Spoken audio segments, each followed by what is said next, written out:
Maalin wanaagsan dhammaan saaxiibada ku xiran janaalkayga Kabtan Caaqil. Ku soo dhawaada muuqaal cusub aan idinkaga soo diyaariyay mid ka mid ah goobaha ugu quruxda badan dalkeena Soomaaliya.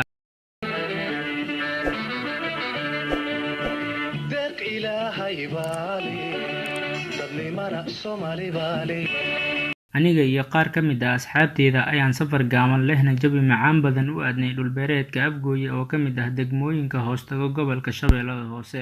Waxaan jeclaystay in muuqaal qurux badan xamaasadiisana wata aan idinkaga soo diyaariyo goobtaasi aadka u quruxda badan. dalkeenina weeyaan ku dalxiis macaana dunya dhaqasho wacaana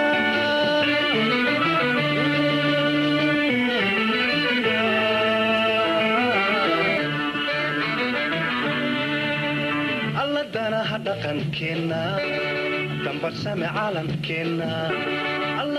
Waxaan ka ambabaxnay caasimadda dalkeena hooyo ee Muqdisho si aan u gaarno goobta aan ku wajahnayn oo ah Afgooye ay isku jiraan masaafo dhan 30 kiiloomitir.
Muddo 40 daqiiqo kadib waxaan gaarnay goobta uu hadafkeena ahaa inaan ku qaadano dalxiiskeena maanta. Waxaan rajeynayaa inaad ka heli doontaan muuqaalada quruxda badan aan idinkaga soo diyaariyay goobtaasi.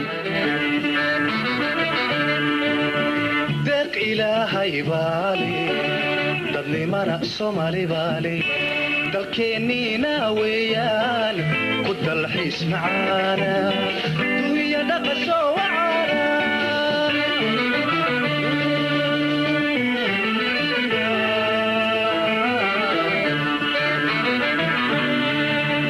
alla danaha dhaqankeena dambarsame caalamkeena. Cambuhu wuxuu ku bislaadaa 6 sano. Waa mid ka mid ah dalagyada ugu badan ay Soomaalidu isticmaalaan. Wuxuu u fiican yahay caafimaadka jirka. Waxaa ka buuxa fitamiin C oo la wada og yahay inuu difaaca jirka muhiim u yahay. Sidoo kale wuxuu iftiimiyaa maqaarka jirka, wuxuuna u fiican yahay aragga. Adiga daawanaya muuqaalka weligaa ma aragtay geed cambo oo sidaan u weyn? Gacantaada se ma ku soo goosatay mise weli waxaad ka iibsataa suuqyada khudaarta lagu iibiyo? ilaahay baale dadnimana Soomaali baale dalkeenina weeyaan ku dalxiis macaana dunya dhaqasho wacaana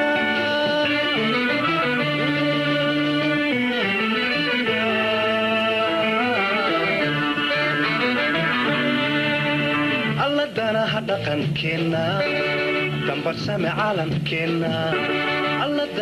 Waqtigeeni dalxiiska nasiib uma yeelan inaan aragno moos biseel oo aan halkaasi ku cunno. Dhammaan waxay ahaayeen kuwo ceeriin ah, balse waxaan waqtigeeni dalxiiska ku qaadanay goobtaasi quruxda badan lehna habi iyo jawi macaan badan. deeq ilaahay baale dadnimana Soomaali baale. Waxaa loo yaqaanaa liin bambeelmo. Caafimaad ahaan waxay leedahay faa'iidooyin fara badan. Waxay hoos u dhigtaa miisaanka qofka, waxay xoojisaa difaaca jirka, sidoo kale waxay ka hortagtaa cudurka kansarka. dalkeenina weeyaan ku dalxiis macaana dunya dhaqasho wacaana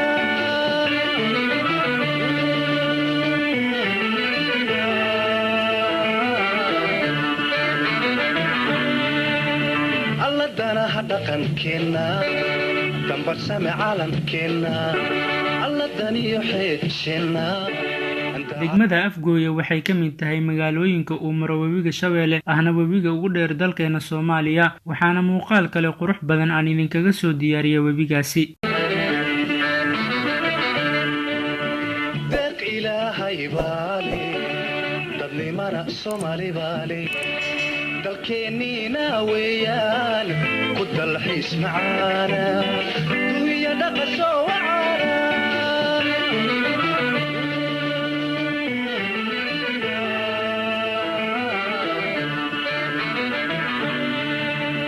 alladana dhaqankeena dambarsame caalamkeena alladaniyo xeesheena andacadiyo islaamkeena hadda waxaan joognaa qaybta babaayga iyo liin dhanaanta dhulbeereedkani dabiiciga waxaad ka heli kartaa dalag walba oo aad u baahato bal sawir xaalkaaga siduu ahaan lahaa hadiise wax walba aad halkan ka soo toosi lahayd ama aad ku noolaan lahayd barwaaqadan oo kale deeq ilaahay baale dadnimana Soomaali baale dalkeennina weeyaan ku dalxiis macaana dunya dhaqasho wacaana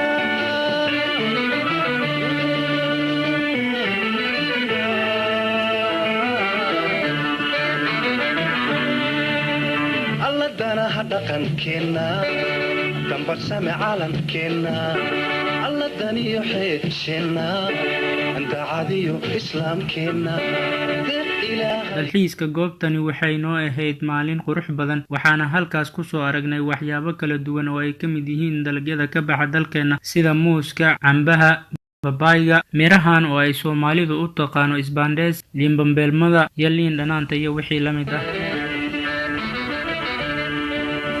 deeq ilaahay baale dadnimana Soomaali baale dalkeennina weeyaan ku dalxiis macaana dunya dhaqasho wacaana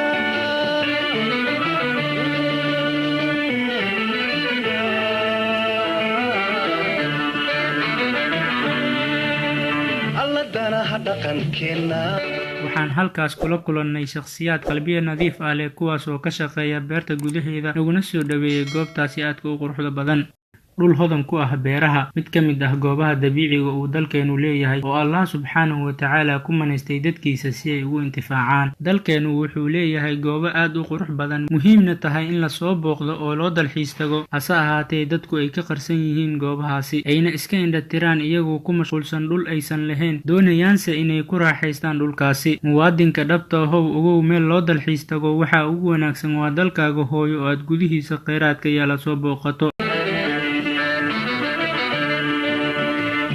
ilaahay baale dadnimana Soomaali baale dalkeennina weeyaan ku dalxiis macaana dunya dhaqasho wacaana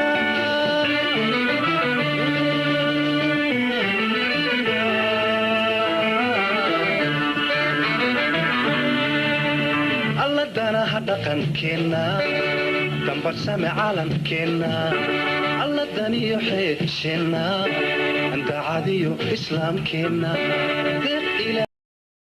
alxamdulillaah safarkeenii gaabnaa aan ku booqanay beeraha Afgooye ayaa inoogu soo dhammaaday jabi farxadeed waxaana halkaas inoogu eg muuqaalkeena maanta fadlan haddii aad ka heshay muuqaalka laag saar siina sheergaray qaybta hoose ee commentigana noogu soo qor goobta aad jeclaan lahayd inaan muuqaal ka soo diyaarino ku dalxiis oo waqti ku qaado dhulkaaga hooyo assalaamu calaykum waraxmatullaahi tacaala wabarakaatu